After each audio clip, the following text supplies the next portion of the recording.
perkembangan teknologi itu bisa membuat kita tidak selalu bisa mengukur ini benar apa enggak gitu Bu. Nah, bagaimana Bu cara meyakinkan bahwa baju kita itu memang benar-benar layak untuk dibuat beribadah, misalnya untuk dibuat sholat, ke masjid, dan lain sebagainya gitu Bu? Iya tentu saja karena pertama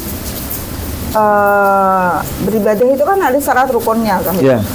Kalau ada syarat rukunnya tentu saja kita ikuti. Yeah. Misalnya syaratnya ibadah itu menutup aurat, kan? Ya kita harus menggunakan itu, memakai itu yang menutup aurat seperti apa? Batasnya buat laki-laki dan buat perempuan.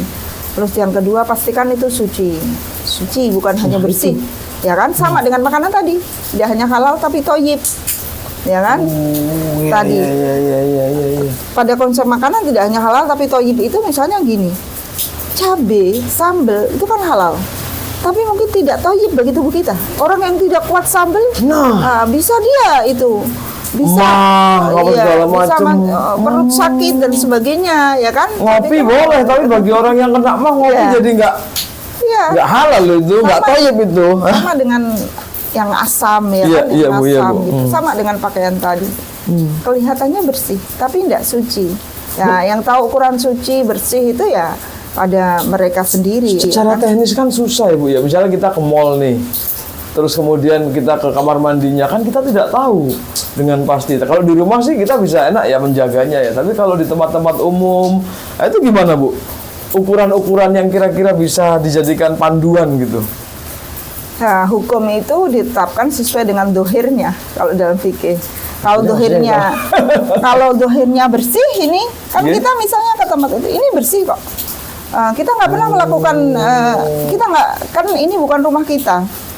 Misalnya kita ke tadi mall tempat umum gitu kan, kelihatannya bersih.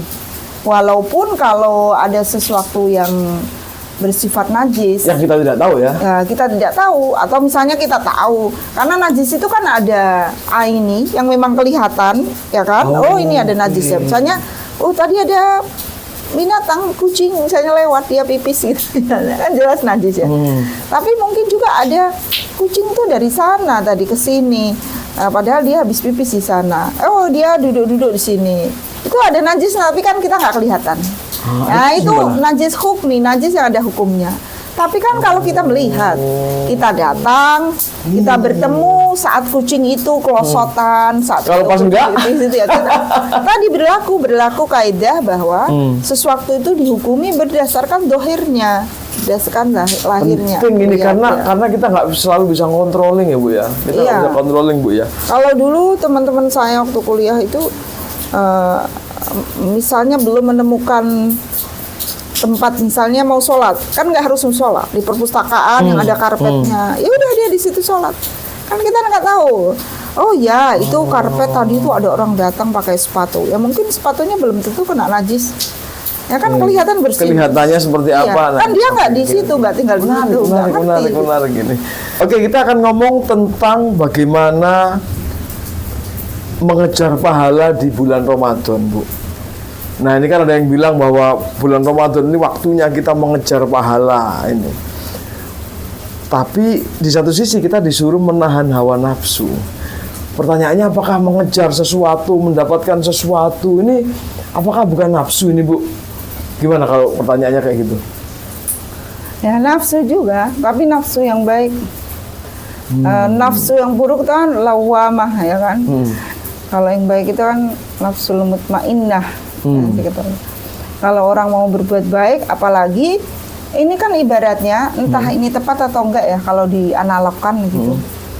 Saat tersedia di mana misalnya kan ada katakanlah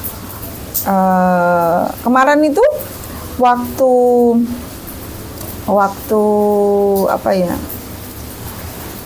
hari kemerdekaan misalnya ya, kemerdekaan kita gitu. Itu kalau Anda bepergian, Anda cukup membayar Rp17, gitu kan?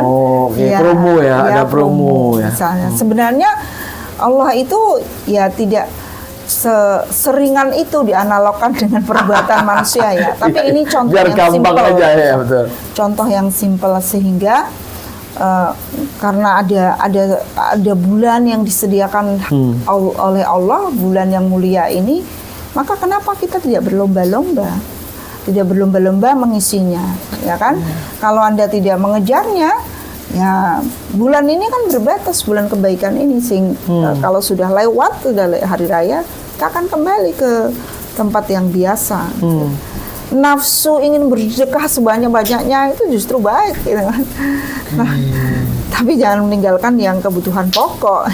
Iya. Jangan sampai karena saya ingin menjadi pribadi yang bertakwa gitu, sampai kewajiban kepada kemanusiaan, tanggung jawabnya untuk menafkahi atau tempat tinggalnya sampai semuanya. Atau Karena misalnya bekerjanya jadi berantakan hanya gara-gara beribadah. Iya, karena saya itu ingin ke surganya itu yang VIP. Tiketnya harus beramal sebanyak-banyaknya misalnya. Ya, itu kan juga tidak baik gitu. Tapi tentu kita boleh karena tadi ada, kalau dalam Ramadan ada Lailatul Qadar. Nah, ya itu kan? gimana itu, Bu? Yang Itu banyak ditunggu itu, Bu. Ya, yang dijanjikan oleh Allah sebagai khairum min alfi syahrin, ya, lebih mulia dari 1000 bulan gitu. 1000 bulan. 1000 bulan itu kira-kira berapa tahun ya? 60-an ya? Ya kan? 60 tahun ya? 12, kalau 1000 dibagi 12 aja berapa? Iya. Pokoknya banyak ya. Iya, banyak lah. Aduh, saya lupa nggak menghitung ya. Artinya gini, belum tentu ada manusia, orang yang umurnya sampai pada 1000 bulan kan.